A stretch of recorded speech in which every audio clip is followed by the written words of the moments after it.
Қайырлы кеш, құрметті көрермендер. Бірнеше минуттардан кейін Қазақ аруы байқауының ақтық сыны басталады. Сіздермен бірге мен Азамат Сатыбалды. Қазір біз Мұхтар Әуезов атындағы драма театрдамыз. Гала-шоу алдындағы соңғы дайындық. Міне, сайысқа түсетін қыздар, олар әрине қобал жолы. Кешу тобының әншілері де билерін тағы да бір пысықтауда. Енді біз фойеге өтеміз. Міне, қызыл кілем үстінде жұлдыздарды бой көрсете бастады. Сұңқар тобының жігіттері. Айгүл Мүкей, осы жобаның жетекшісі.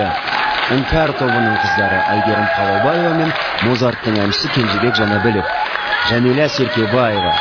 Сылым тобы да осында. Біз бүгінгі аруларға шын жүректен сәттілік тілейміз. Және де өзіміздің даусымызды, өзіміздің топтағы Аида аруға даусымызды береміз. Өзіміздің қазақтың аруларына, айсұлу әдемі көрікті қыздарына тек қана сәттілік тілейміз. Құралай Нұрқадылова да қадірлі қонақтардың қатарында бар. Орда тобының жігіттері көрермендеріміздің қошеметіне ие болды. Біздің келесі жұлдыздарымыз кім екен? Олар Айлан және Маржан Сұлтанбаева. Баян Есентаева әдеттегідей бар сән салтанатымен келді. Көйлегі қандай тамаша. Қазылар алқасы да өз орындарына жайғасуда. Құрметті көрермендер, Қазақ аруы байқауын бірге тамашалайық.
қандай әсемдік, тазалық, нәзіктік десеңізші. Әдемі өң, гәкку, мың бұрала билеген қыздар көлге қойған аққуларды елестетеді. Бұл қойылымды хореограф Ләйлә Жарылқасынова қойған. Сөзсіз үздік туынды. Көрермендер менімен келісетін шығар. Бәрекелді. Нағыз сұлулық деп осыны айту керек шығар. Әнді орындаған Кешью тобы қыздары қазір кешті ашып береді. Биден кейін дем басатында уақыт жоқ. Қыздар ентігіп тұрған сияқты. Кеш жарық ханымдар мен мырзалар. Армысыздар. Республикалық сұлулық байқауы қазақ аруына қош келдіңіздер. Болды. Не болды? Бүгінгі кештің нағыз жүргізушілерін шақыратын уақыт болды. Ал біз ше? Ал біз сол нағыз жүргізушілерді таңдайық. Біріншіден ол әнші болу керек. Бойы ұзын. Үшіншіден оны барлық қыздар жақсы көру керек. Қойшы, ол үйленіп кетті ғой. Камшат, тыңдарман әншінің бойдақтығына емес, әні мен даусына қызығады. Қарсы алыңыздар. Сахнада Бүркіт. Ассалаумағалейкум. Рахмет, рахмет қыздар. Бүркіт, біз Қазақстанның барлық қыздарының атынан сізге сіздің тамаша әндеріңіз үшін үлкен рахмет айтамыз. Рахмет қыздар. Ал олай болса, егер маған болмаса да, енді көптеген өзіміздің әншілердің әндеріне сөзін жазған ақын Ринат Зайытовты сахнаға шақырамыз. Армысыздар ағайын, мереке құтты болсын.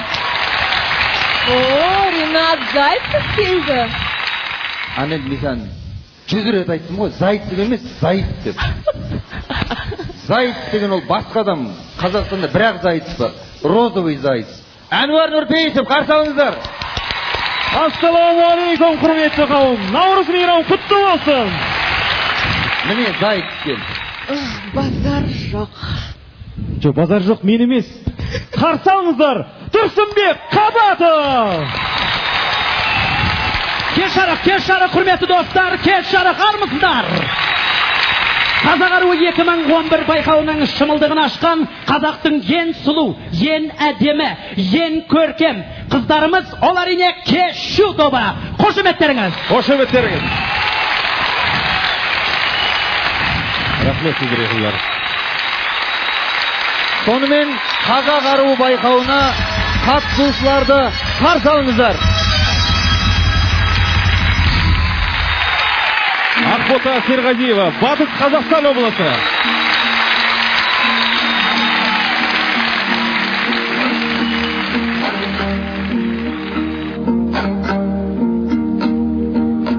Жұлдыз Ысқақова, Астана қаласы.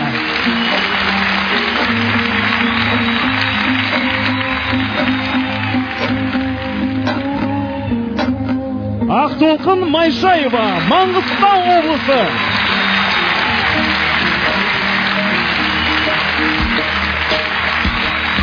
Жанна Молдағалиева, Қарағанды облысы.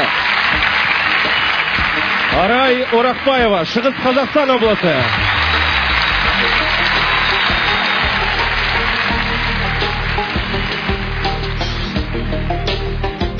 Шолпан Сәбденалиева, Жамбыл облысы. Ақерке Бүркітбай, Атырау облысы.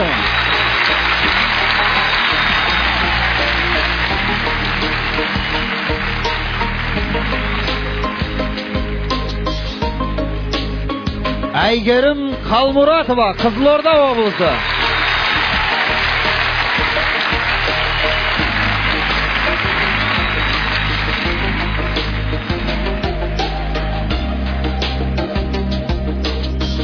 Дина Назарбекова, Астана қаласы.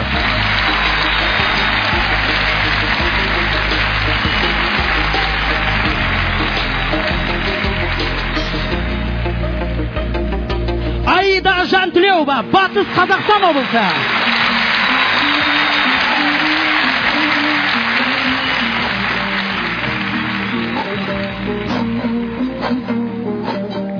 Ләззат Қалдыбекова, Алматы қаласы.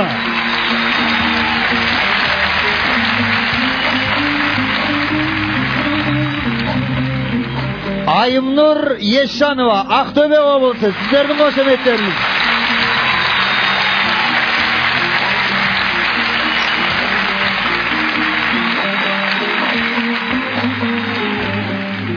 Альбина Досмайылова, Қарағанды облысы.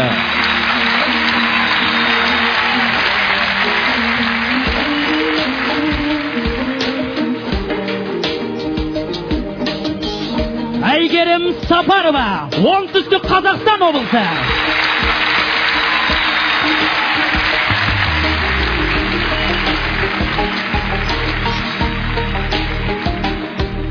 Әлфия Жарылқасын, Жамбыл облысы.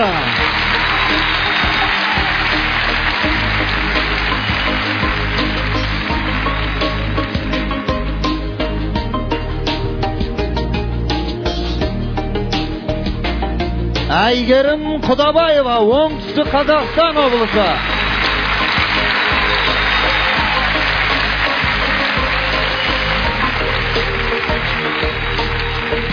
Сымбат Шәріпбай, Алматы қаласы.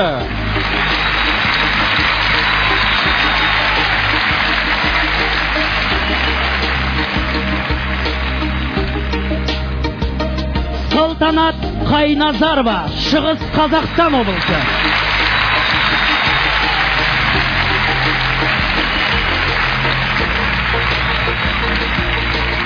Үміт Айтақын, Алматы облысы. Айнұр Оспанова, Қызылорда облысы.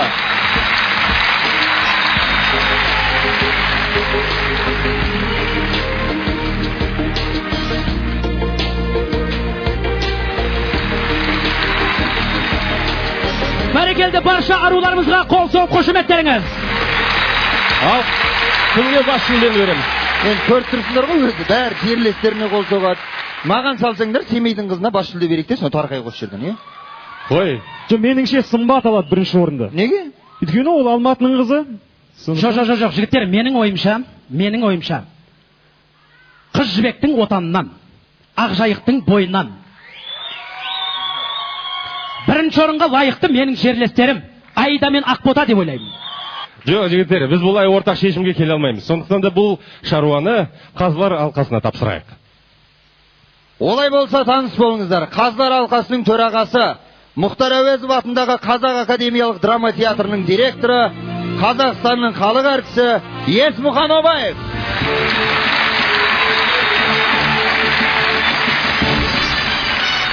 Шәкен Айманов атындағы Қазақ фильм киностудиясының президенті Ермек Аманшаев. Алматы қаласы әкімдігінің тілдерді дамыту басқармасының бастығы Мамай Ахет мырза. Белгілі дизайнер отандық фэшн индустриясының белді өкілі Құралай Нұрқадылова. Қазақстанның еңбек сіңірген мәдениет қайраткері, әнші, баршаларыңыздың сүйіктілеріңіз Мейрамбек Беспаев. Қазақстан Республикасының еңбек сіңірген қайраткері, Абай атындағы опера және балет театрының прима балеринасы Құралай Сарқытбаева. Еларна телеарнасының директоры, танымал тележүргізуші Айгүл Мүкей.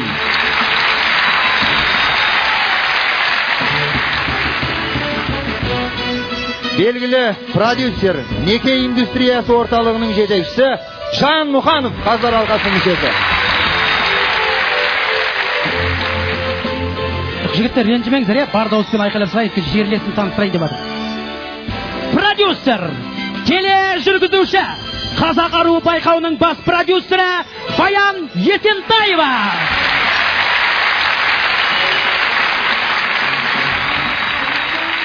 Ал енді құрметті достар, олайтымызда қыздарымызға сәттілік тілейік. Шапалақ қошеметтеріңізбен аруларымызды дайындалуға рұқсат. Қошеметтеріңіз. Ох, шіркін, осы жерде тұрған қандай керемет. Көтейін деп жүр ғой бізді. Өстіп тұра берейді.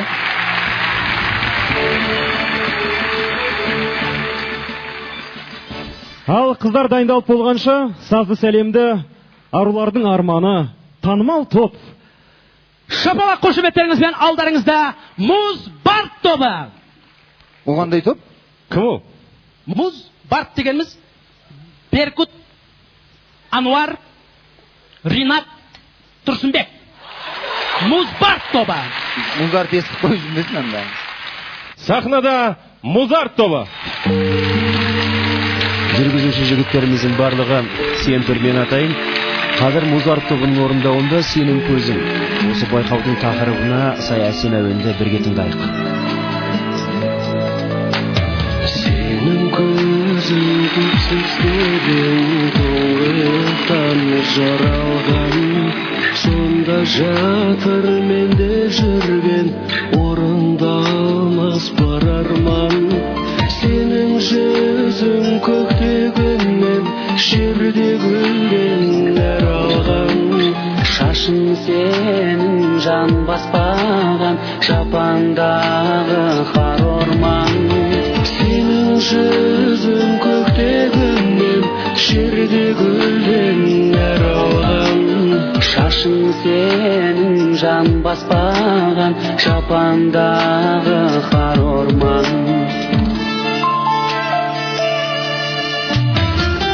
Кірпегің қарлығаштың қанатындай қап-қара, үлбіреген жүзің сенің ақ жібекпен мақтама.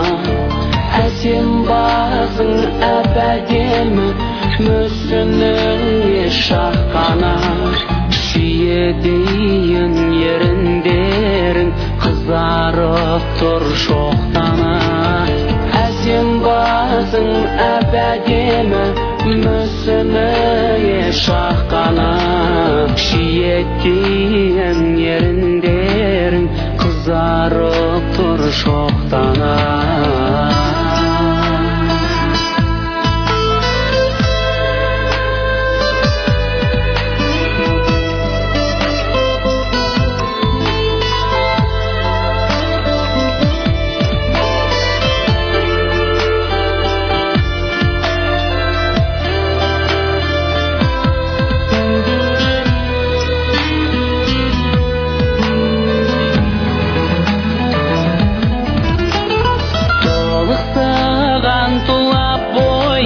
Шыбық бекен тал мекен, бейнең сенің баяу атқан жазғы шоғылатаң бекен.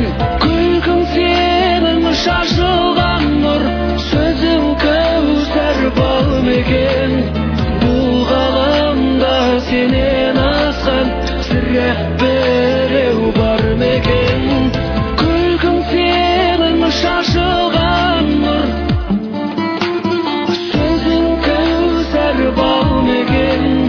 бұл ғаламда сенен асқан сірә біреу бар мекен.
Сен осы қыздың көркі шүберек деген мақалмен келісесің бе? Әрине келсем. Жалғыз мен ойымша, жалғыз қыздың ғана емес, адамның көркі шүберек дегенге келсем. Мысалы, мен мына смокингпен тұрмын, егер бүйтіп көрсетсем,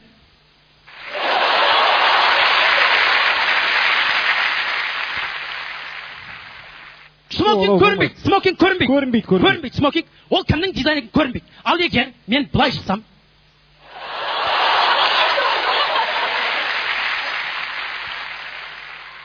смокинг көрінеді, сондықтан да ал енді жақсы әдемі көйлекті де таңдайық, және де қай аруымыз сол көйлекті әдемі жеткізетін, онда білейік ағайын. Олай болса назар аударыңыздар, кешкі көйлектер дефилесі. Байқауға еліміздің ең мықты, ең танымал дизайнерлер шақырылды. Олардың ішінде Құралай Нұрқаділова, Ернар Бали, Аида Қауменова және Айгүл Қасымова.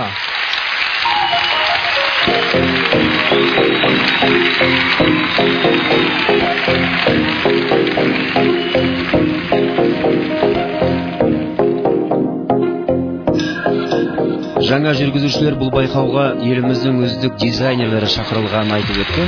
Қазір алдарыңызда Айгүл Қасымованың топтамасы.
Келесі топтама Ернар Балиге тиесілі. Өте жарасымды, заманауи коллекция деп ойлаймын.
Аида Қауменованың қолынан шыққан өнер туындылары 10 саусағынан өнер тамған шебер ғана осындай сұлулықты бере алса керек.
алдарыңызда міне алдарыңызда тұрған Айгүл Қасымованың коллекциясы.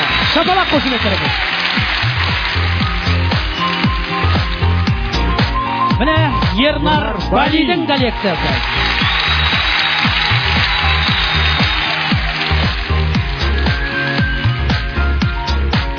Және отандық фэшн индустриясының белдігі өкілі Құралай Нұрқаділованың коллекциясы. Қазақстандағы ең үздік дизайнерлердің бірі Аида Қауменова.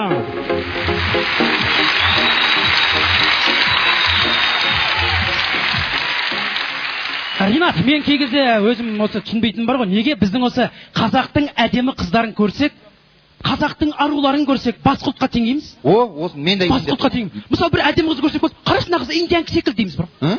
Тағы бір қыз көрсек, мына қыз китаянка секілді дейміз, Корейский сериалдарда. Корейский сериалда қыздарға ұқсайды дейміз, қазақтың қыздары сонда қандай болу керек, мен түсінбеймін бар ғой. Өйткені бәріміз сұлусыздар, сен де сұлусың, сен де сұлусың, сен де сұлусың. Апа, сіз де сұлусыз. Сен де сұлусың. Бәріміз сұлумыз. Сен сұлу әнімен сахнада Орда тобы қарсы алыңыздар. Орда тобының орындауындағы ән байқауға қатысқан әрбір қызға ерік жігер бере түсетіні анық. Бүгін оларға бірінші кезекте өзінің сұлулығына деген сенім қажет.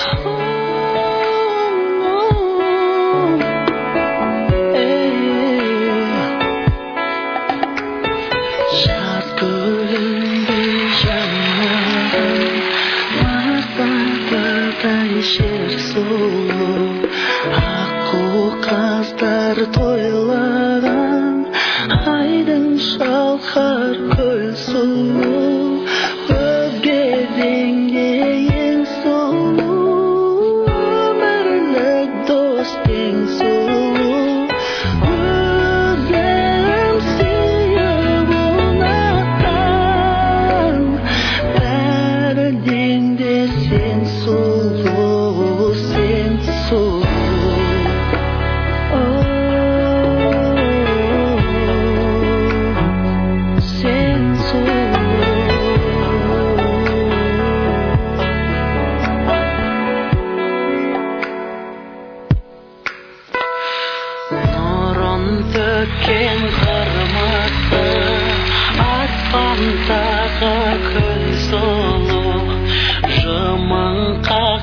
Жолдасы айла кешті түн сұлу, өзгеден де ең сұлу, өмірлік дос ең сұлу, өзім сүйіп ұнатқан, бәрінен де сен сұлу, сен сұлу.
Ар ойлайын, бер ойлайын, осы әншіліктен басқа өнерің көп, билейсің, клипті көремін ғой, билеп жүрген.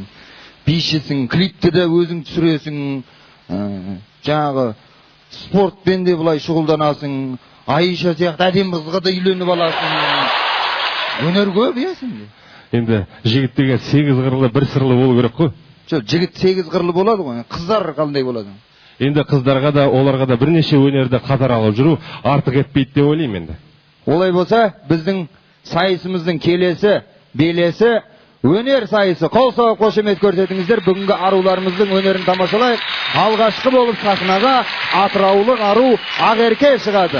Сабыр ет. Бұл өнер сайысы болғандықтан аруларымыздың қасына ең танымал жұлдыздарды қоссақ қайтеді?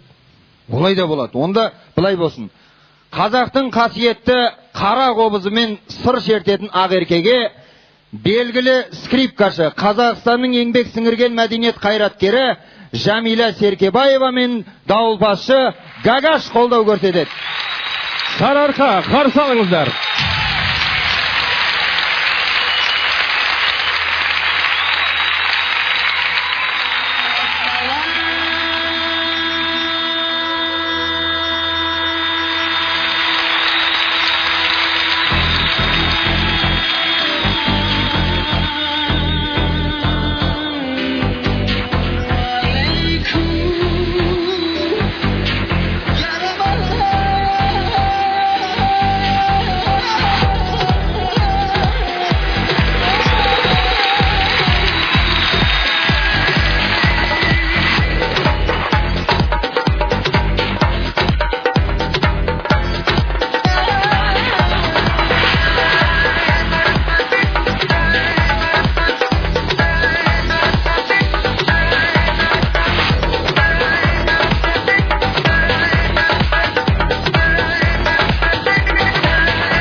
Құрманғазының күйі Сарыарқа мен халық әнінің Елімайдың негізін жасалған этно-фольк стиліндегі тамаша композиция тыңдармандардың көңілінен шығады деген ойдамын.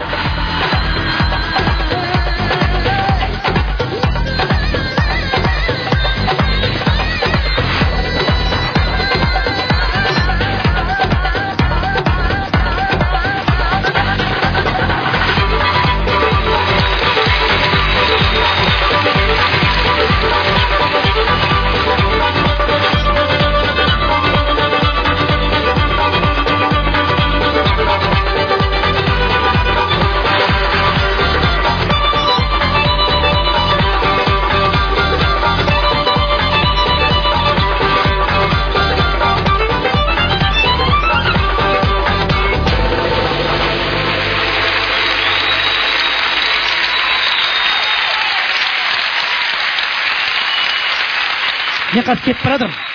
Мен кетіп бардым. Мына Мұхтар Әуезов театрына келгенім өзім қуанып кеттім да. Бір режиссер мені байқап қалды. Маған айтады, сен бала осы спектакльде бір рөл бар еді, соған осы кастингке келші деді. Мен қазір соған барып келейін кастингке. Сен келесі номерді қабылдап. Кастингке барасың ба сен? Кастингке. Сонда не істейсің? Монолог оқимын, монолог. Монолог, сен монолог оқисың ба? Оқимын ғой, 3-ші курста оқимын ғой. Жарайды, енді оқысайшы бізге. Ау, бізге оқысайшы деймін. Сен оқып берейін ба? Иә, оқып берші. Монолог, ол кісіге оқып беремін қазір. Күз. Кешкі сағат 7 мен 8-дің арасы. 7-ден 15 кетті дейікші. Жаңбыр жауып тұр. бір қыз үстінде көйлегі бар. Жүгіріп келеді. Ол қыз жүгіріп келеді, біреуден қашып келеді. Артынан бір топ, бір аттылар қуып келеді. Әлгі қыз жүгіріп келеді, жаңбыр құйып тұр. Аспанда қаңқылдаған аққулардың дауысы, қаңқ-қаңқ, домбыраның күйі. Әлгі қыз жүгіріп келеді. Әлгі аттылар артынан қуып келеді. Бір кезде қыз шаршады, дейін балшыққа құлады, бұш. Артынан аттылар қуып жетті, бұш. Бір кезде не деді десеш? Не дейді? Ана жігіт атты қойды. Қарындас қар жауып тұр, жаңбыр жауып тұр. Тонасы ғой, көрт киіп алшы деді. Тұрсынбек. Осы монологты бар оқып келейін. Тоқта, Тұрсынбек. Осы монологмен ешқандай спектакльге сені алмайды. Алмай ма? Алмайды. Жақсы, сонда қалам. Одан да сахнаға қарап үйрен. Сахнада біздің аруларымыз, оралдық арулар Аида Жантілеуова мен Ақбота Серғазиева және Жетісудың үміті Үміт Айтақын. Оларға қолдау көрсететін танымал актер Жұлдызбек, Динар тобының әншілері Ернар мен Бейсенбек. Қарсы алыңыздар. Қошемет. Шын ғашықпын сол адамға. Мен болмасам болмайын. Сол аман ба? О тәңірім, неткен жан қайырылмайды. Жүрек еттен бәлде қол адам. Ғашықпын, қайтып оны жасыра алам. Бір алтын оның артал шашымаған. Сағынайын, таусыла сағынайын. Сағынышқа шаралған ғашық адам. Шарықтап, қолым жетпес көктегінге, ақ қанат құсым менің кеткенің бе?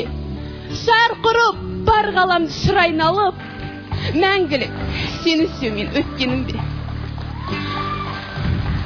Сарғайған сағынышты басып толып, бар үміт, бар сенімді шашып болып, өтермін сірәда мен бұл өмірден, мәңгілік қалармын мен ғашық болып.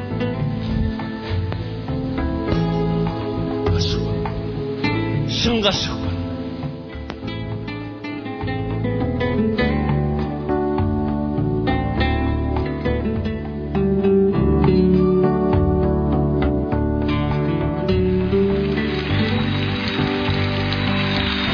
Үміттің орындауында Ағиық ақын Мұқағали Мақатаевтың «Ғашықпын» өлеңін тыңдадыңыздар. Енді Оралдың аруы Ақботаның өнерін тамашалайды.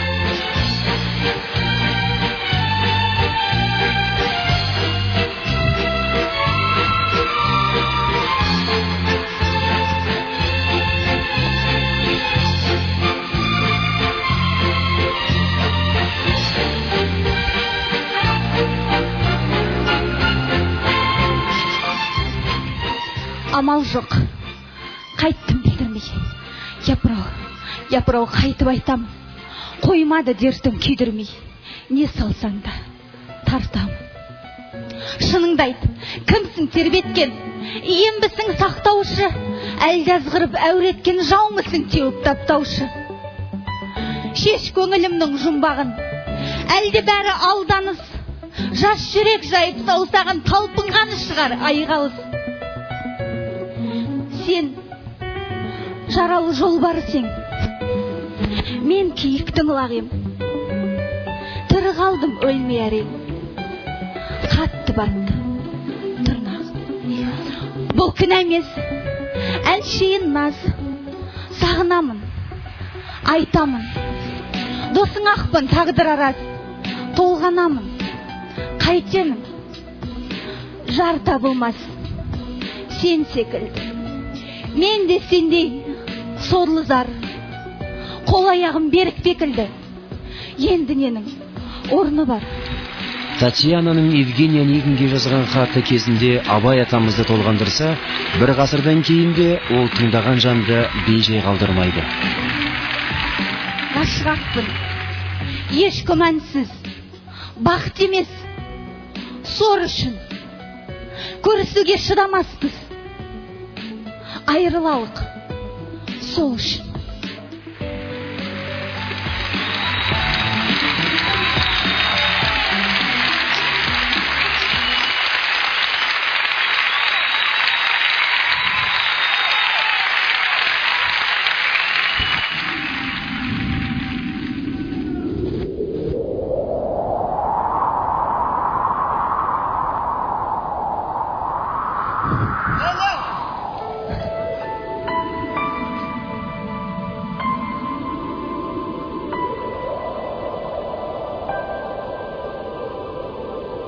жарығай.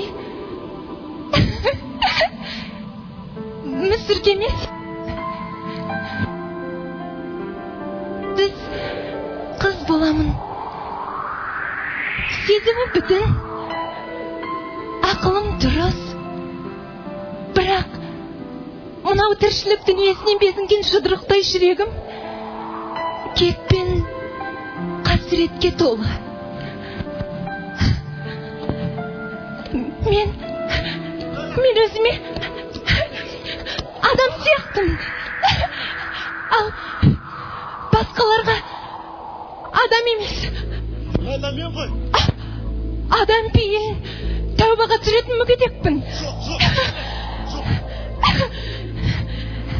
Қарауылдың адамдары мені көрген сайын мұны Алла тағала адамдар тәубесіне келсін, қол аяғының саулығына, 12 мүшесінің дін амандығына шүкір етсін деп жаратқан дейді.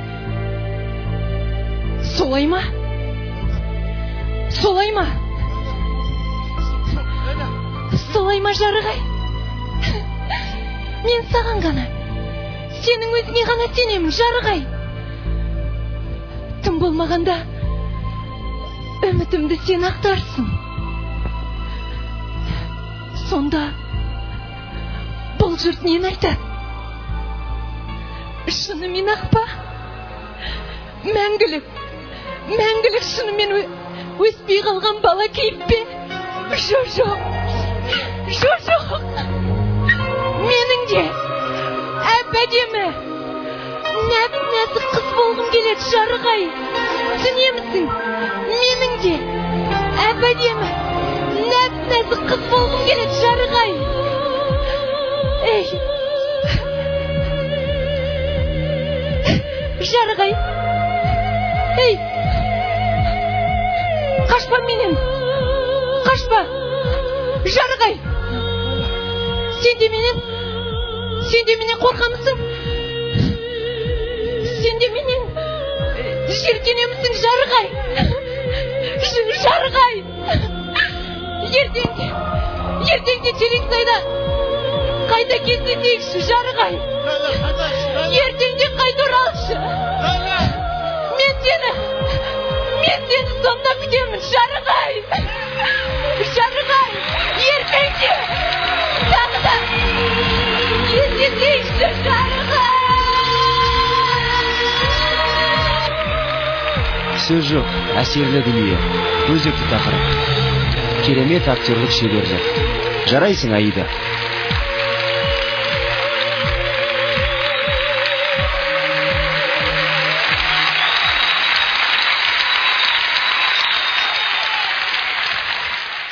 Сахнаға Жамбыл облысының аруы Шолпан Сабдиналиеваны шақырамыз. Шолпанның орындауында Сәкен Майғазиевтің көшпенді әні. Неге көшпенді? Көшіп жүрген ән ғой ана. Бауырсақ, қай мен сен жеймін деген сияқты. Бірінші Шамшынақармен айтты да ол өлеңді. Сосын ол ән мен анадан қаштым, мен мынадан қаштым деді, Маржан Арапбаеваға көшіп кетті. Ергезеге үшке дейін ғой. Бүгін осы Шолпанмен бірге орындайды. Олай болса сахнада Сәкен Майғазиев пен Шолпан Сәбденалиева, Мақсат Айтжановтың өлеңіне жазылған Арман Дүйсеновтың әні «Сен едің». Қарсы алыңыздар.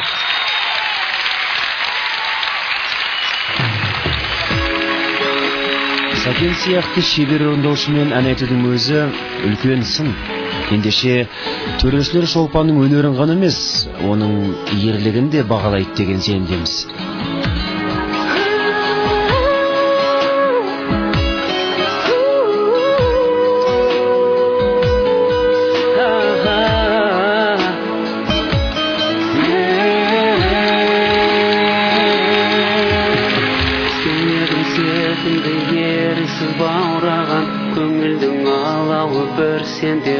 Лаулаған сән көргін көз тартып жүректі жаулаған. Құсым қалғаша қайтадан көгімде сен едің аңсаған аяулым. Өмірде өзіңмен бақытты өмірім менің де.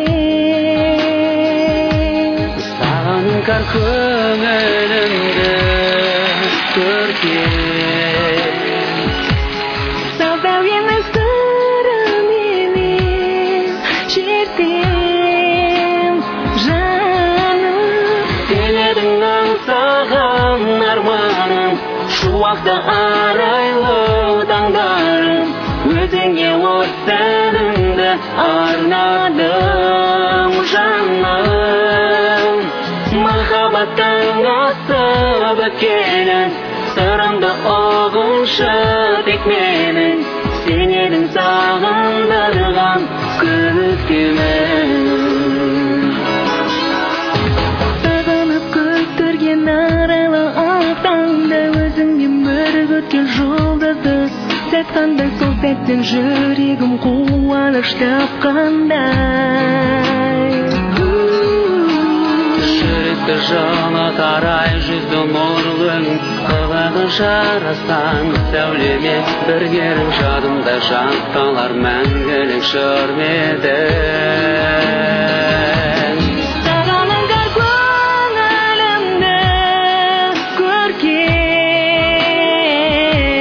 саздауенің сырыменен шертем жаным сен едің аңсаған арманым шуақты арайлы таңдарым өзіңе от сәнімді арнадым жаным махаббаттың асып өткенін сырымды ұғыншы тек менің сен едің сағындырған көктемім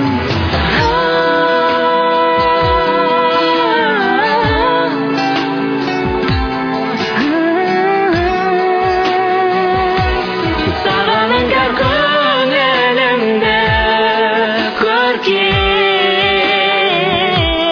саздауенің сырыменен шертем жаным сен едің аңсаған арманым шуақты арайлы таңдарым өзіңе от сәнімді арнадым махаббаттың асып өткенін сырымды ұғыншы тек менің сен едің сағындырған көктемім сен едің сағындырған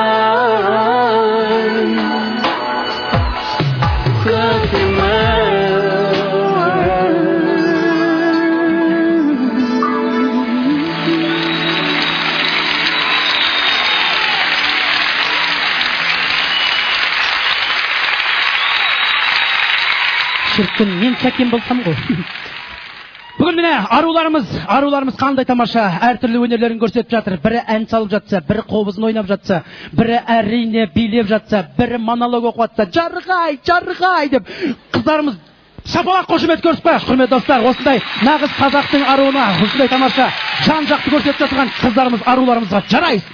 Керемет. Мың бұралып билеу шығыстың қыздарына қашанда жарасымды. Сонымен сахнада Салтанат пен Айымнұр. Қошемет. Бәрекелді, мен қасына жүрген жігіттерге айтарым, сіздер қазір енді шығыстікі дегенге арабский, турецкий қойып қойып жүрмеңіздер. Шығыстың ырғағына ән салатын қыздар да аз емес. Сондықтан сахнада Үнжу.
Қазақ аруы байқауы сахнаға алғаш шыққан жас бойжеткендермен қатар өнерде жүрген жұлдыздарды жаңа шағырдан тануға мүмкіндік берді. Үнжеудің тек әнші емес, тамаша биші екені сіз бен бізге тосын сый болды.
Былтырда қазан айында осы ғашықтар әлемі журналы әншілерге премия таратты. Жақсы премия болды. Бірақ қазір ойлап тұрмын да сол премияға тағы бір номинация қосу керек. Ол қандай номинация? Ең үздік жылауық әнші деген. Сосын Ғаділбек дегендер бар ғой жүреді. Алмас Кішкенбаев деген, Қайрат Нұртас деген өңшең жылауық әншілер. Солар жинап аламыз да, осының ішінен ең үздік қатты жылайтыны қайсысы деп премия береміз. Оның жақсы ой екен. Бірақ тақырыптан ауытқымайық.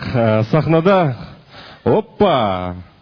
Жаңа әңгімеміз өте орынды келіп тұрған сияқты. Ол айттым ғой. Бірақ бүгін бұл ән орындаған адамды жылатпай тек қана қуанышқа жетелейді деген сенімдеміз. Олай болса қызылордалық аруымыз Әйгерім Қалмұратованың орындауында Самал Ермахановтың әні үздік жылауық ақын Ринат Зайыптың сөзіне жазылған «Сағына беремін».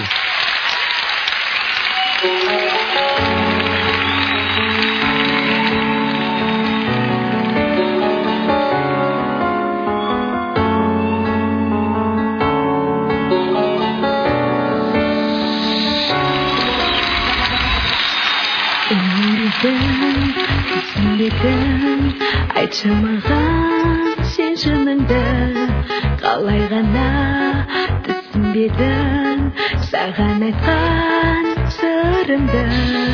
Үнсіз ғана ішудемін сағыныш келген шырымды. Қол жеткізбес құсым менің бәк жаным кімге жалынды.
Осы әнге бірнеше ай бұрын клип түсірген сәтте Алмаз Әйгеріммен таныс болса, ойланбастан актриса әрі биші ретінде оны түсірілімге шақырар еді.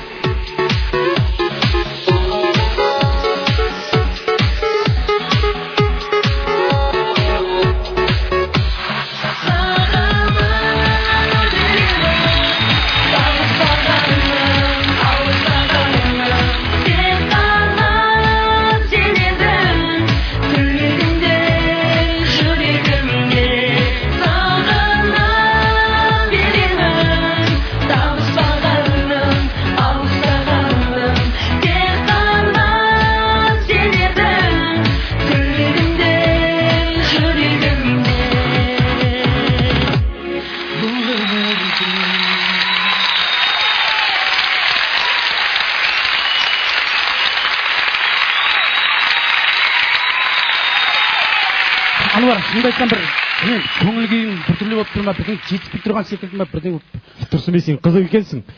Айналан толақ әдемі қыздар, күмбірлеген күй, әдемі әндер. Ұлыстың ұлы күні Наурыз. Міне, Наурыз! Одан артық не керек саған? Не керек? Наурыз, ұлыстың ұлы күні құтты болсын ағайын. Жалпы, мен түсінемін, әрине, қазақ аруы, Наурыз мерекесі, біздің аруларымыздың барлығы салт дәстүрді ұстанған, салт дәстүрімізді сыйлайтын, бірақ та енді байқау болғаннан кейін менің ойымша бір заманауи, современный бірдеңелер болу керек деген сияқты. Сенің айтып тұрғаның хип-хоп стиліндегі әнмен бей ме? Дәл солай. Онда біздің арулар одан да кенде емес. Сахнада семейлік ару Арай Орақбаева мен жезқазғандық сұлу Жанна Молдағалиева және Жамба. Қарсы алыңыздар. Жамба.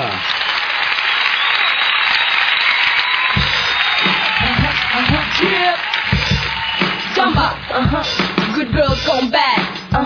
Take 3, action. Oh, no clouds in the storm. Let it rain, I have the place of fame coming down and don't show. When the clouds come, we gone.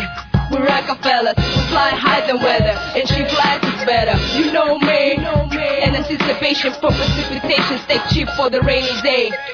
Rain Man is back with the gloomy sunshine. Jamba, where you at? You had my heart, and we'll never be worlds apart. Maybe in magazine, but you still be my star, baby. 'Cause in the dark, you can see the shiny cars, and then when you need me there, with you I'm always share. Because when the sunshine we shine together, don't you? I'll be here forever. Said I'd always be a friend. Sticking up, I'ma stick it up to the end. Now that's raining more than ever. Know that we still have each other. You can stay under my umbrella. You can stay under my umbrella. Ella, Ella, eh, eh, eh. Under my umbrella. Ella, Ella, eh, eh, eh. Under my umbrella. Ella, Ella, eh, eh, eh. Under my umbrella. Ella, Ella, eh, eh, eh, eh. Different thing will never come in between. You're part of my entity, here from infinity. When the world has to get start, when the world has selfish scars, if the hand is hard, together we'll make your heart. Because Риананың қол шатыр туралы әні Жамбаның орындауында жаңаша кейіпке болған сыңайлы. Көріп отырған билеріңізді хип-хоп, R&B, тектониктің қимылдары тамаша үйлесім тапқан.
Ал Ринатжан, қазіргі заманда осы достық, адалдық, махаббат деген осы бағаланбай кетті. Неге екенін өзім де білмеймін.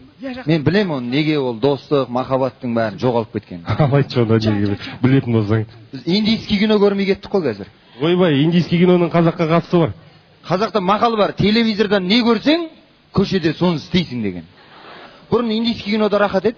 Ғашық болсақ, тура индийский кинодағындай өлгенше ғашық боласың. Қартайғанша. Үйе бітті кетеді сонымен. Дос болсаң, өлгенше дос боласың. Төбелесіп қалсаң өтірік төбелесесің де индийский кинодағыша гүрш-гүрш деп тигізбей. Жарайсың, Ринат. Қанша жыл ойланғаныңды білмеймін, бірақ мен танысқалы ең ақылды әңгімең осы болды. Олай болса, екеуміз бір Индияға саяхат жасап қайтайық. Жарайды. Сахнада алматылық ару Сымбат Шәріпбай және кешью тобының әншісі Камшат Жолдыбаева.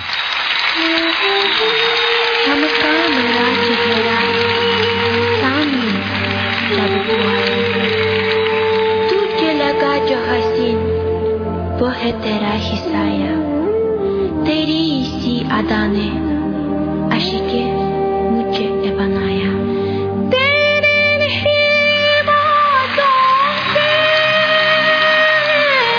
जान में जान आती है. Біздің елде тұратын әрбір азамат үшін үнді фильмдерінің орны ерекше. Жажда Месси киносындағы Хасеті әнін кешью тобының әншісі Камшат үнді қыздарынан бірге орындамайды екен.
Ануар, байқайсың ба? Біз негізі екеуміз бар ғой, Бүркіт пен Ринат қараған жақсы жүргізіп жатқан сияқтымыз.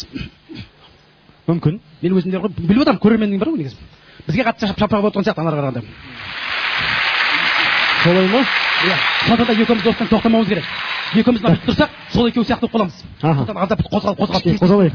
Жоқ, бокс емес. Бокс емес пе? Онда Тұрсынбек, мен саған бір жұмбақ жасырайыншы. Жоқ, сен жұмбақ жасырайын деген сөзді өзің күшті айтсайшы. Мен саған жұмбақ жасырайыншы. Мен саған жұмбақ жасырайыншы. Жоқ, болмайды екен, сен айта берші дейді. Онда жұмбақ мынадай. 3 буыннан тұратын би. 3 буыннан тұратын би. Иә. Би. Жоқ, би емес. DVD. Жоқ, DVD емес. Қара жорға. Қара жорға. 4 қойды ғой. 4 ғой. Қалай 4? Қара жорға. Мен 3-ге сыйғызамын. Қара жорғаға. 3-ге сыйғызамын. Қара жорға. Жоқ, дұрыс емес. 3 буыннан тұратын. 3 буыннан тұратын. Біздің ауылда 3 қыз болатын. Ортаға сомышкілерін қойып билетін дискотекада бүйтіп қарап тұрып. Ондай емес па? Жоқ, Тұрсынбек. Бидің атын тауып алу керексің. Бидің аты ма? Иә. Па. Жоқ, тағы, іздестір. Қа. Тағы. Ша. О, жақындадың. Аша. Тұрсынбек, ча-ча-ча. Ой, білем ғой, ча-ча-ча. Сахнада Қарағандылық Альбина Досмайлова, Жамбылдық Альфия Жарылқасын және Айнұр Оспанова. Ал енді қыздарға қолдау көрсететін әлемдік байқаулардың жеңімпаздары Ла Данза. You don't have to be beautiful to turn me on. Альфиямен бірге өнер көрсетіп жатқан Роман Даузы халықаралық латын америкалық би турнирлерінің жеңімпазы. You don't need experience to turn me out. You just leave it all up to me. I'll show you what it's all about.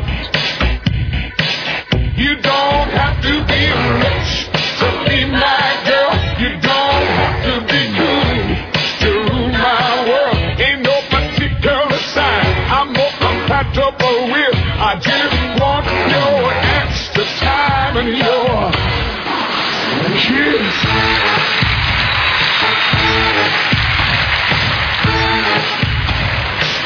You gotta not talk dirty, baby. Айнұрдың серігі Антон Монастырев. Ол да өз ішінің шебері. Айнұрдың осы байқауға дейін мұндай билерді билемегенін атап өту қажет. Сізбен біз тамашалап отырған өнер небәрі бір айлық еңбектің жемісі.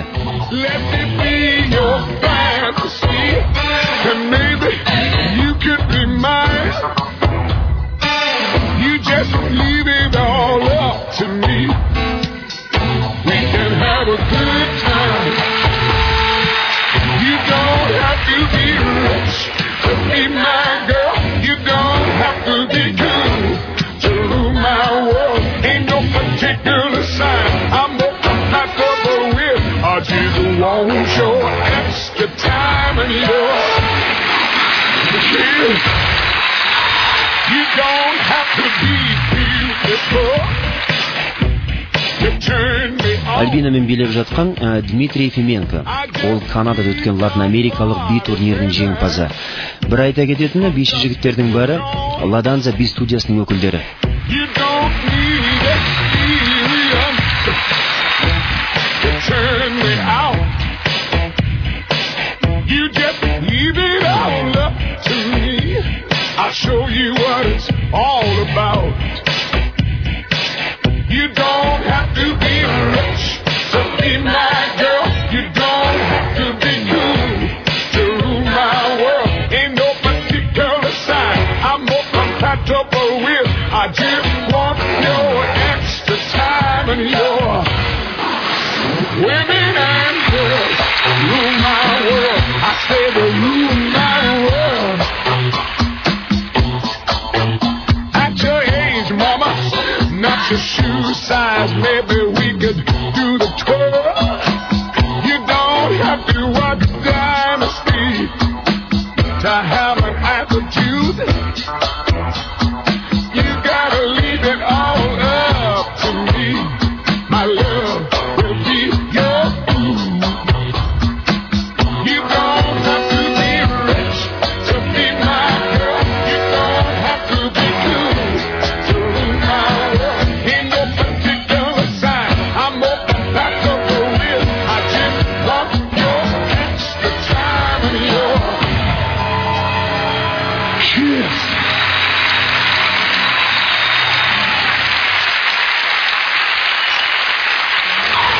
You don't have to be beautiful to turn me on. I just need your body, baby, from dusk till dawn. You don't need experience to turn me out. You just need it. Қамажайдан болдым. Ай, саған не болды? Шабытым ашылып кетті де. Биші болам ба деп ойладым. Күшті ғой, қыздармен билеп жүресің. Осы негіз кейін кез ойлап жүр. Мен Ринат деген ат неге жараспайды маған. Мен атымды өзгертемін ана. Бірнеше сере деп өзгертіп жіберем ғой атымда. Бұрын ана Мұхаммед Ханафи атамыз болды, 8 сере деп атанып кетті ғой. Өнер көп болғаннан. менде 8-ден көп болады, бірнеше сері деп қоям ғой. Ондай жігіттер ғасырда бір туады ғой. Дұрыс қой енді. 19-да ол туды, 20-да білмеймін, 21-де өзім ғой. Кім еді? Адың кім еді? Бірталай сері. Бірнеше сері.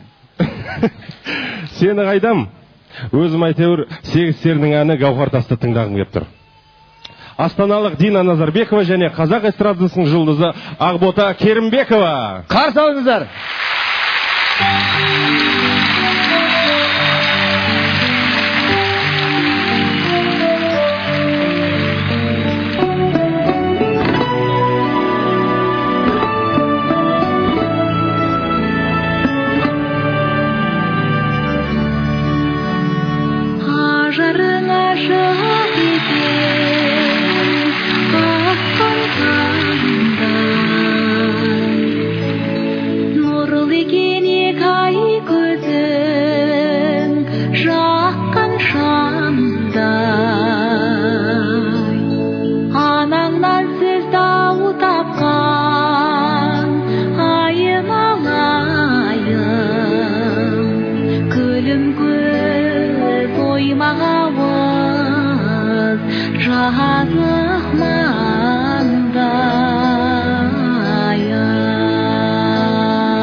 Ануар, мен жаңа бар ғой.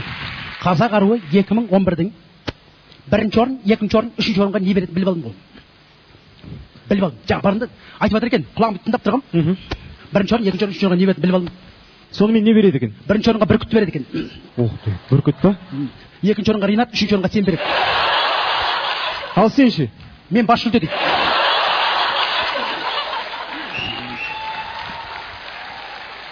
Жоқ, қалжындап, арман ғой, сценарий бойынша жұмыс істейік. Ал кеттік. Жаңа Ринат ана жерде қарап тұрсам, Бүркітке өлең шығарып отыр, ақын ғой. Сосын мені қарап тұрдың ба? Мен қасымда Ануар бар ғой дедім. Мен де саған өлең шығардым. Ой, рахмет. Жазып алдым. Жақсы ма? Тыңдап көр.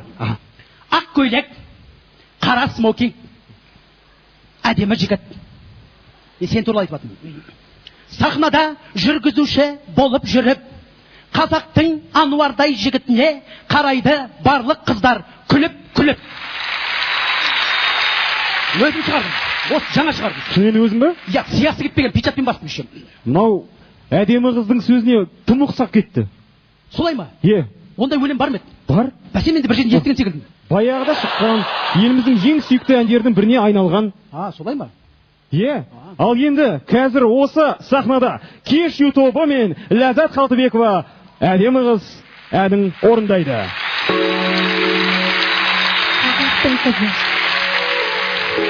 өмірдің гүлі, ол болашақ ана, асыл жар, ақылды келін, еркелігімен еліткен, қылығымен қызықтырған шынайы ұлықтың өзі. Нәзік болып жаратылса да бойында қайсарлық та жоқ емес. Арының тазалығын сақтап келе жатқан сұлу да сымбатты қазақтың қызы.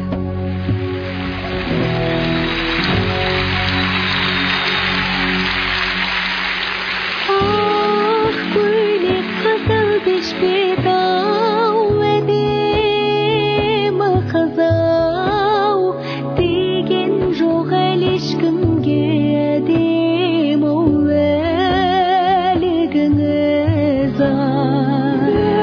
Бір күшкен тайдан-ау, құрбан едім, біз сізден әлі күнге әдемі-ау дәмеліміз-ау. Сәулелі алдан айымса, бақытым сенсің, барымсың. Дариға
әдемі қызаны кешу тобына шығыс базары халықаралық байқауында бас жүлде әкелген еді. Ләззатқа да жұғысты болады деген ойдамын.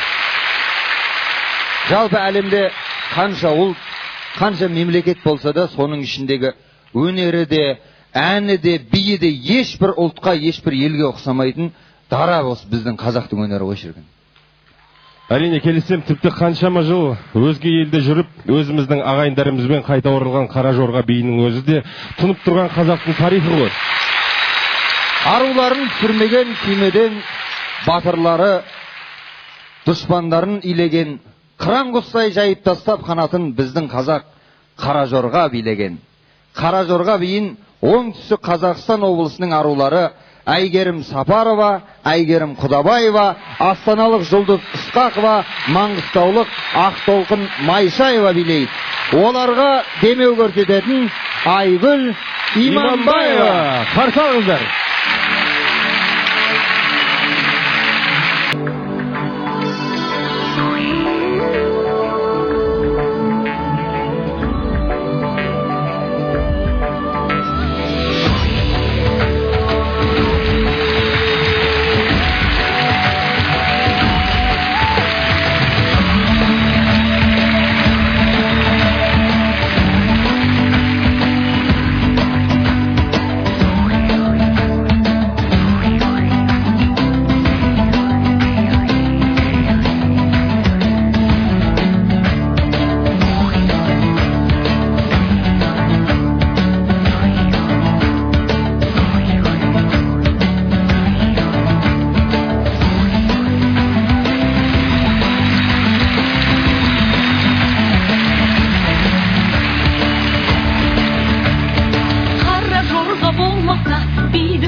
Қыздардың орындауындағы Қара Жорға биін Шұғыла Сапарғалиқызы қойған. Ол мейлінше нәзік би элементтерін таңдапты. Айгүл дайындық кезінде ауырып қалғандықтан бір-ақ рет дәріс алды. Нәтижесі өте жақсы.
Құрметті көрермендер, енді кезекте сайысымыздың ақтық белесі, интеллектуалдық сайыс.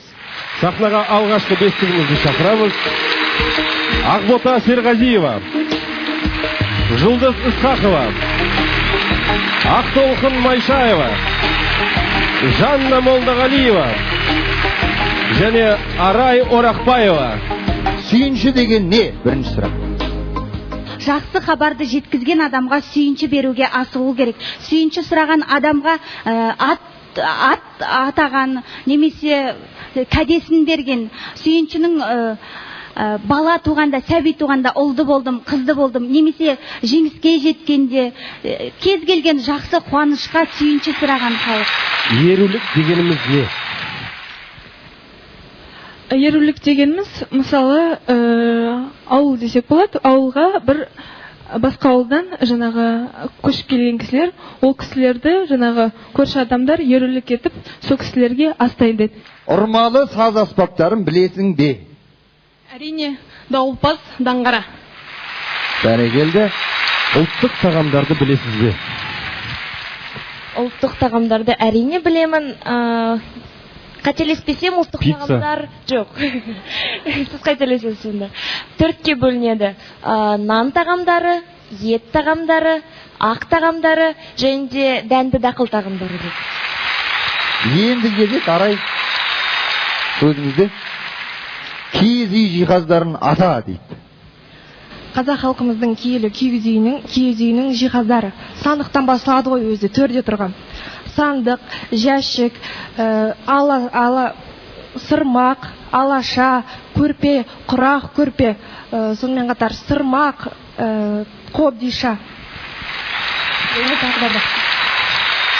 Оның көне атауымен де жауаптар жазылыпты, бірақ жалпысы дұрыс. Осылардың ішінде біреуі асадал деп аталады, жаңа сіз айтқан. Асадал дегеніміз ыдыс аяққа арналған, жаңағы біздің қазіргі кездегі кішкентай сандықтың бір түрі ғой. Дегеніміз не дегенді айтқызбады ғой маған. Бәрекелді, рахмет.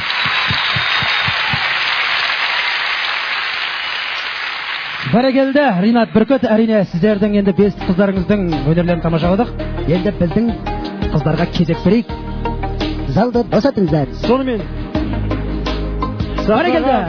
сахнаға Шолпан Сабдиналиева, Ақерке Бүркітбай, Айгерім Қалмұратова, Аида Жантілеуова және Дина Назарбекова шақырылады.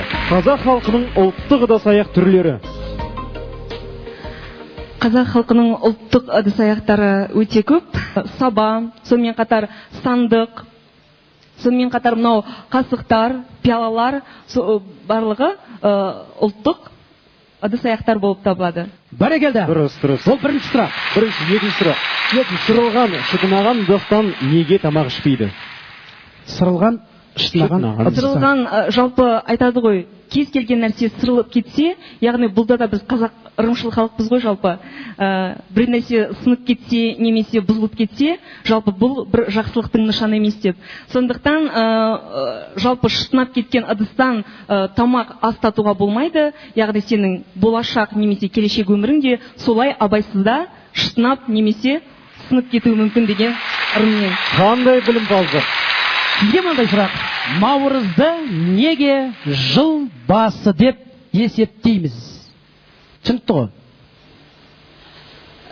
Наурызды жыл басы деп неге есептейміз? Себебі наурызда өте көптеген табиғи ерекшеліктер болады біріншіден. Және де екіншіден, наурызда бүкіл дүние жаңарып, түрлене түседі. Сондықтан да наурызды жыл басы деп атайды.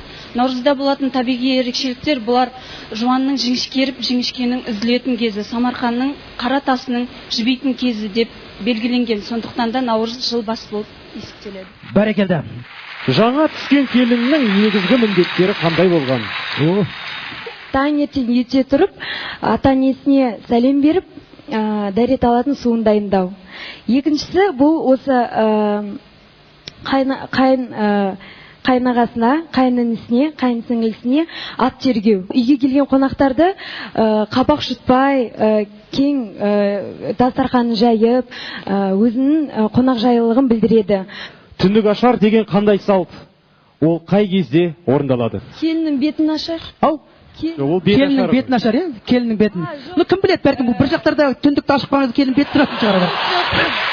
Онда білмейміз ғой енді. Ар жақтың салты басқа, қандай? Киіз үйді ашар. Киіз үйдің? Ашар. Несін ашады? Қашан? Есігін. Есігін? Және де тағы біреу бар. киіз үйде өзі бір бәрекелді, қол соғып қошемет, құрметті достар. Киіз үйдің түндігін ашар. Қазақстан қандай халықаралық ұйымдарға мүше? Қазақстан қандай халықаралық ұйымдарға мүше? Қазақстан ең бірінші тәуелсіздігін алып ыдырағаннан кейін Нұрсұлтан Әбішұлы Назарбаевтың ықпалымен құрылған тәуелсіздік мемлекеттер достастығына мүше. Екінші Біріккен ұлттар ұйымына мүше, сосын Европалық ынтымақтастық және қауіпсіздік ұйымына қазір мүшелік және төрағалық етіп жатырмыз. Ол былтыр болып кетті. Шапалақ қошеметтеріңіз. Қазақтың сал сиырлерін ата.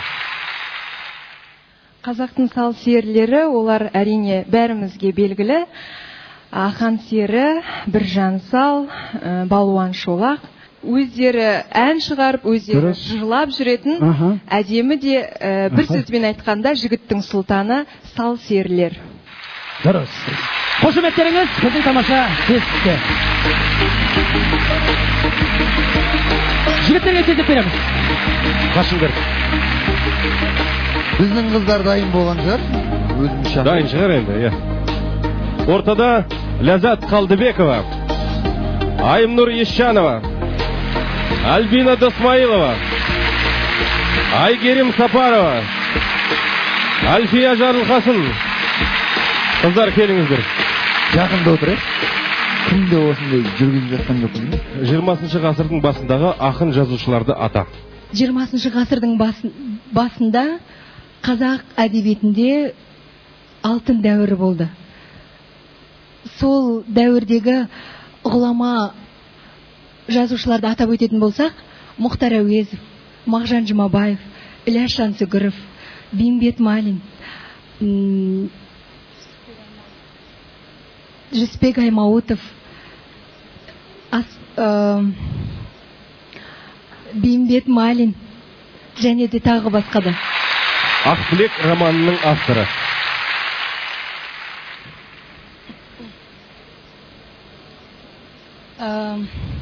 Оқып бердің романын? Бес арыстың бірі, ұлы жазушы, зерттеуші Жүсіпбек Аймауытовтың шығармасы. Бәрекелді. Әйел адамдарға арналған әшекей бұйымдарды атаңыз. Әйел адамдарға. Әйел адамдарға ең бастысы керегі әйел затын одан да жарқырататын күмістен, алтыннан жасалатын асыл тастардан қосылған алқа, сақина, сырға, шолпы, шашпау.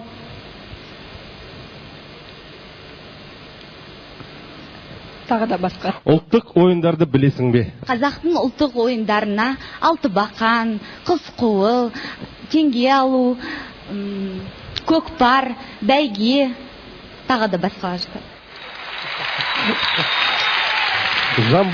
Жамбы ату деген ойын қандай ойын?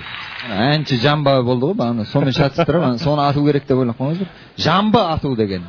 Жамбы ату деген қандай ойын? Мен ойымша садақ ату. Садақ ату ғой, бірақ қалай ату оны? Жоғары атылатын ба? Жатып атам ма, тұрып атам ма деген сияқты. Тұрып атады. Өрге қарай. Аттың үстінде келе жатып атады. Тук деп. Жалпы жақын, ойыңыз өте жақын. Ұлттық киімдерді ата. Ұлттық киімдер бұл бөрік, тақия, камзол, кимешек, мәсі, кебіс, пайпақ, шапан, тон, бушлат, сапаги, көйлек, жейде. Солар. Рахмет. Бәрекелді. Келесі сұрақ. Ұлттық аяқ киімдерді білесің бе? О, үшін гардероб тұрып жатыр ғой. Аяқ киімдерді білесің бе? Ұлттық аяқ киімдер жаңа айта өттім. Кебіс, пайпақ, етік, мәсі, солар. Рахмет үлкен. Қазақтың тойларын білесің бе? Әрине. Қазақтың тойы сәби дүниеге шыр етіп келгеннен шілдехана жасалады, бет ашар, тіл ашар. Бұл сүндет той, ұзату тойы, мысалы, егер қыз ұзатылатын болса, үйлену тойы, және де егер ерлі зайыптылар болатын болса, күміс той, алтын той және гауһар тойы. Ол кейіннен келген, оны бұрын ойламаған. Қазақтан келмеген да ол. Әйтсе көп қой, 11-ші класс бітіру, оқуға түсу деген тойлар көп қазір. Жалпы қазақта емес бірақ ол. Қазақтың тойларын атадыңыз, рахмет үлкен. Осымен аты аталған бестік сұрақ жауап сынынан әркім өзінің шамасына қарай өтті. Ту қол шапалақ, қошеметтеріңіз. Тұрсынбек, Әлуар. Шапалақ қошеметтеріңіз, құрметті достар. Енді соңғы бестікті кезектен ортаға шақырайық. Қошеметтеріңізбен. Әйгерім Құдабаева, Сымбат Шәріпбай, Салтанат Қайназарова, Үміт Айтақын және Айнұр Оспанова. Дәстүрлі қалың мал қандай болған? Қалың малға, мысалы үшін, жаңағы қора-қора қойлардан. Қора-қора қойлар? Дұрыс қой, қора. Сондықтан болу керек қалың мал деп аталған себебі. Және түйе жылқы атаған. Түйе жылқы атаған, не? Ал енді дұрысы былай екен. Қара мал, сойыс мал, сүт ақы, ілу. Солай ғой. Жылқының жасы мен түсіне байланысты атауларды тізбектеңіз.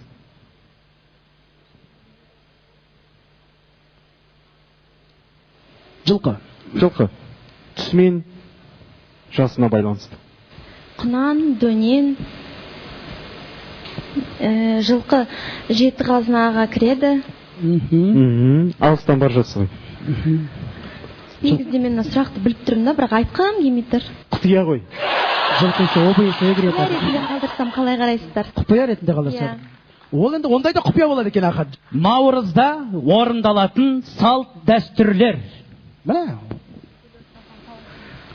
Алдымен наурызда гүл отырғызған, тау отырғызған, дастархан жайған, түрлі ойындар ойнаған, алтыбақан, арқан тартысу, асық ойнау дегендей тағы басқалар ойын ойнаған. Ойындар. Ал салт дәстүр туралы? Салт дәстүр айттым ғой. Салт дәстүр сол жаңа гүл егу не ғой да? Дұрыс аға.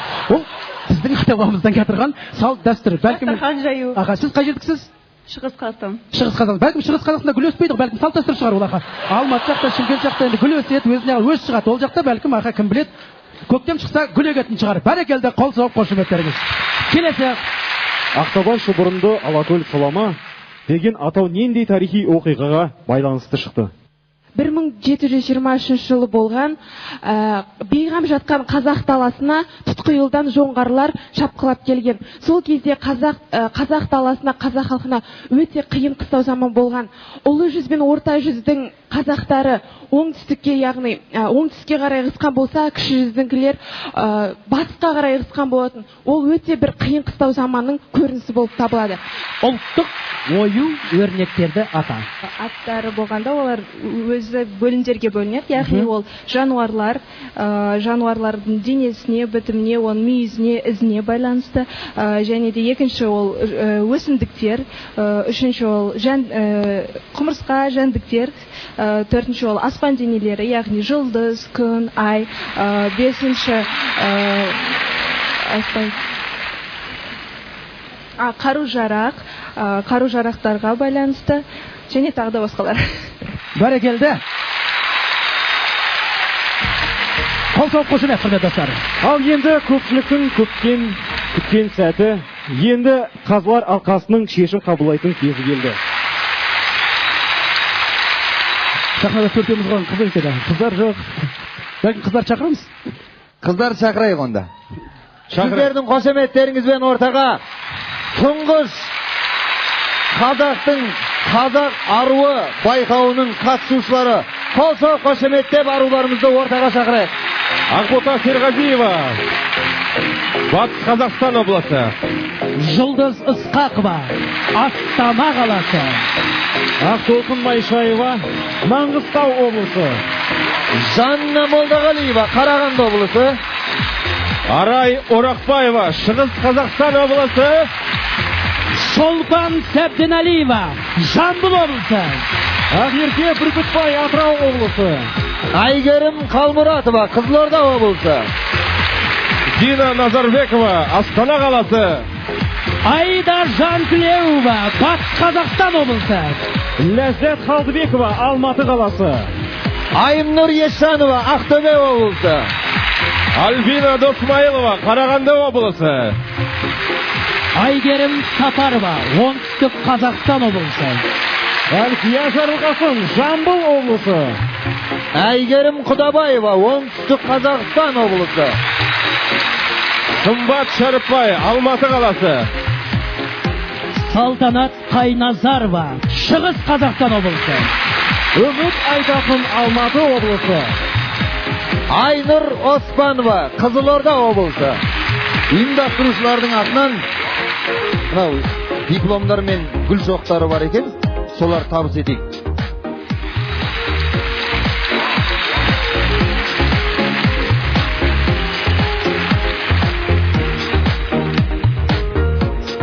Алматы қаласы әкімдігінің атынан кітаптар мен дискілер тапсырамыз. Қабыл алыңыздар. Сол сияқты Estee Lauder сауда белгісі ұсынған арнайы сыйлықтарды тапсыруға рұқсат етіңіздер. Бүгін біздер Қазақ аруы 2011 байқауын жеңімпазын білетін боламыз. Әділ қазылар алқасын сахна төріне шақырайық. Қарсы алыңыздар. Үздік көйлек. Наряд Ирнара Бали.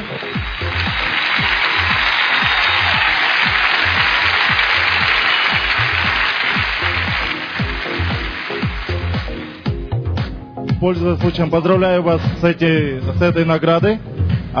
И мы бы хотели бы, Центр свадебной индустрии считает вас лучшей, мы бы хотели вам подарить обложку нашего журнала Wedding World. И целый год все статьи будут посвящены для вас. Поздравляю вас. Бәрекелді. Енді бір ай бойы біздің телекөрермендеріміз SMS хаттар жолдап өздерінің үздік аруын таңдады. Олай болатын болса, сол SMS хаттар арқылы көрермендер көзайымы номинациясында жеңімпаз атанған аруға сыйлықты, өздеріңіз көріп тұрсыздар, SMS хаттардың жауабы Мейрамбек Беспаев тапсырады. Ассалаумағалейкум армысыздар. Көрермен көзайымы Альфия Жарылғасын.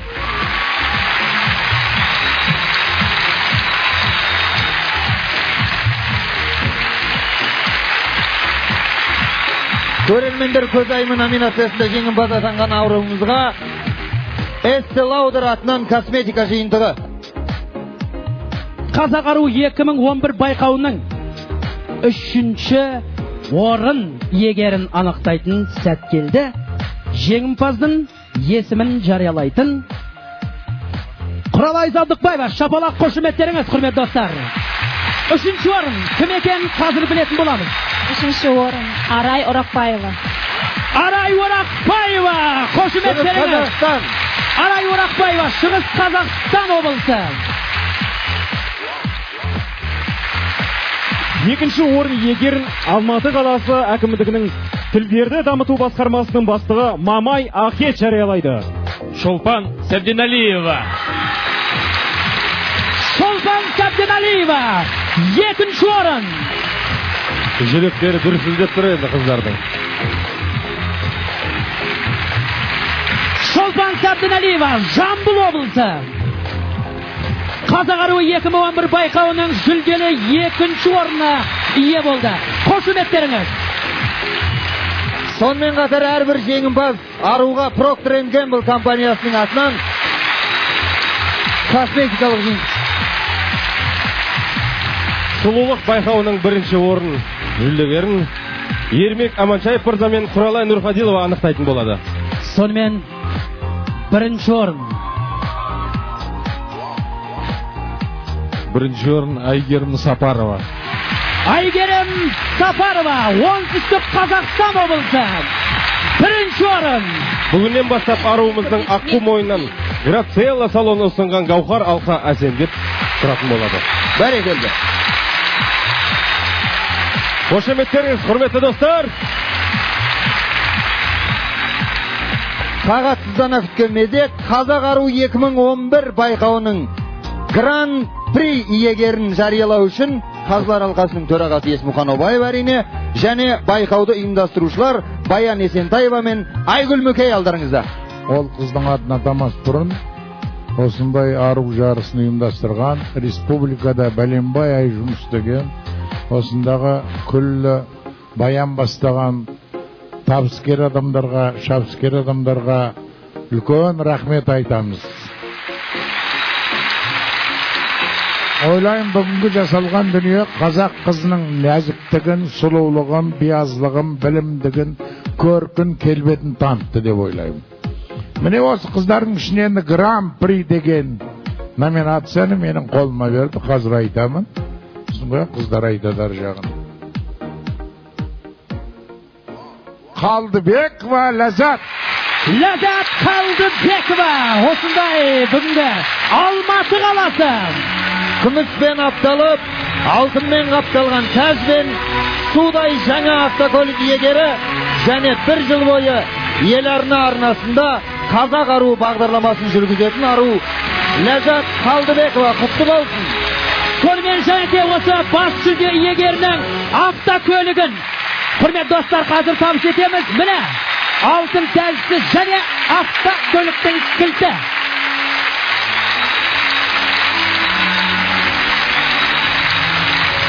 Міне құрметті достар, ардақты ағайын, Қазақ аруы 2011 байқауының өз мәресі жетті. Қазақ аруы 2011 анықталды. Бұл ұзақ сапардың алғашқы қадамы ғана. Жайынстар Продакшн орталығы мен ел арна телеарнасы бұл бастамасы дәстүрлі сұлулық сайысына айналатыны сөзсіз. Ендеше біз сіздерге қош бол демейміз. Қазақ аруы 2012 байқауында кездескенше аман сау болыңыздар.